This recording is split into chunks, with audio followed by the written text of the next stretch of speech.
score she has to get, and she's not that far off that, and she can probably get it as a sophomore, right? So often I wouldn't advise someone to do any tutoring or prep or take the test in 10th grade because you don't have all the content, but that's a unique case where she has to get, I think, the essentially equivalent of 1280 or something on the SAT or 1250 on the SAT, and probably with a little bit of prep she can get there and be done very early. So it's important, if you're thinking about that, the earlier you have your qualifying scores, the better. And that includes even the top universities, right? So Harvard, Yale, Princeton, they also want scores a little bit earlier. Often they're giving, their sponsored slots in the summer, fall time, and they'll let you know in the summer. So the earlier you have your scores, the better. So the real kind of headline for this is that timeline for athletes just gets moved up a little bit in terms of preparation.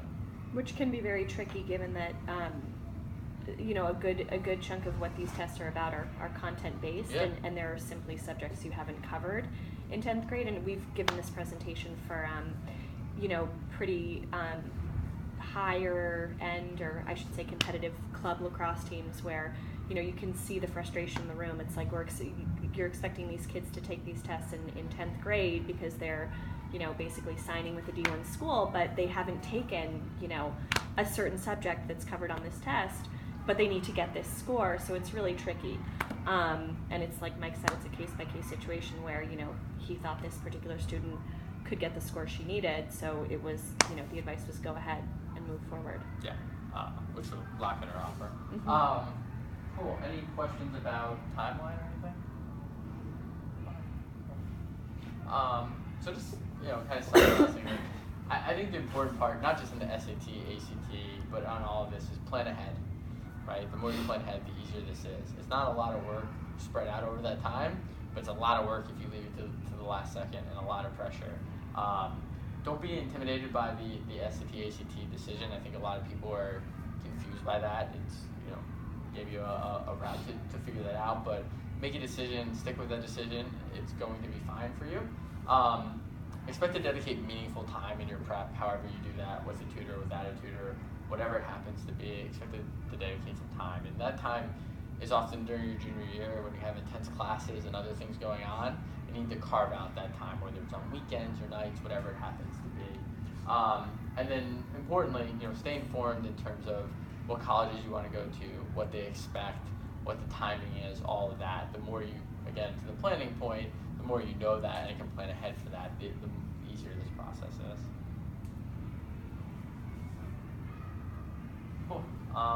So if you have questions, feel free to ask them. I don't know if we didn't bring diagnostics. I didn't. Nope. So we can send it to people. Yep. That's easy. Yep.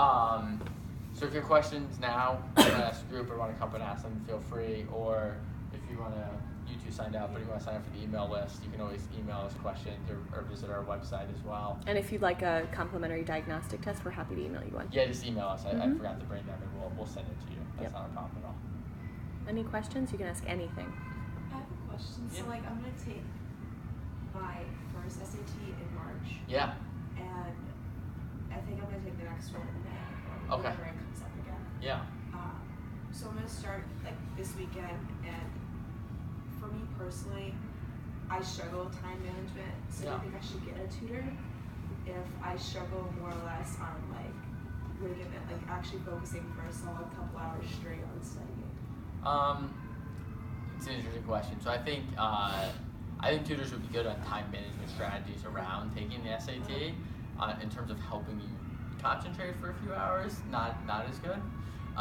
That comes down to more practice on your own, right, and building up that test endurance. It's just like swimming longer races, right? Like you jump in the pool, you just got to do it, right, and build that up over time by taking more practicing them.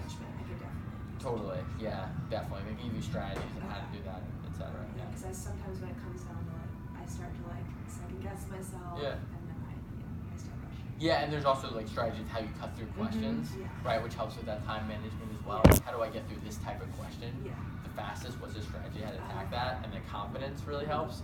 I see that all the time. Students I know how to solve this problem, but I'm not really sure. Is it C or D? And how do I choose between the two? Right. Yeah, sometimes it's nice to just have a third party kind of hone in on specifically what is causing a deficiency. For me, it was always I knew the right answer, but I was convinced that my gut was wrong, and I would then select the wrong answer. And I couldn't figure out why that was, and my tutor was super helpful with that. You know what kind of thinker you are, right? If you're super linear and math-minded, you know, I think exam taking in general can be a little bit easier. I was an English major, head in the clouds a little bit more, so my tutor kind of was able to really work with me on that's why you're making this problem so much more complicated than it needs to be, and this is how we're going to fix that, and that was really. I have a student I'm tutoring right now who, like, certain types of math problems where he can't solve them instantly, he gets very flustered. He's like, I can't do it. Yep. Right? And if you slow him down and like take him through get him a process around that, he does much better. Or like too many words. Some kids are like, this is so like, you can like feel your heart racing, and you kind of like just want to skip to like a shorter paragraph. It's that, you know, it's things that are happening on the back end that you don't even realize. For him, like that, he thought that was a time management issue, and it's not a time management issue. It's literally a process of solving these types of problems. So it depends on each person, and that's what I just think for me personally, because I've always struggled in general, just test taking on like not going with my gut, or like I just confuse myself, and time starts to wind down, and then I freak out.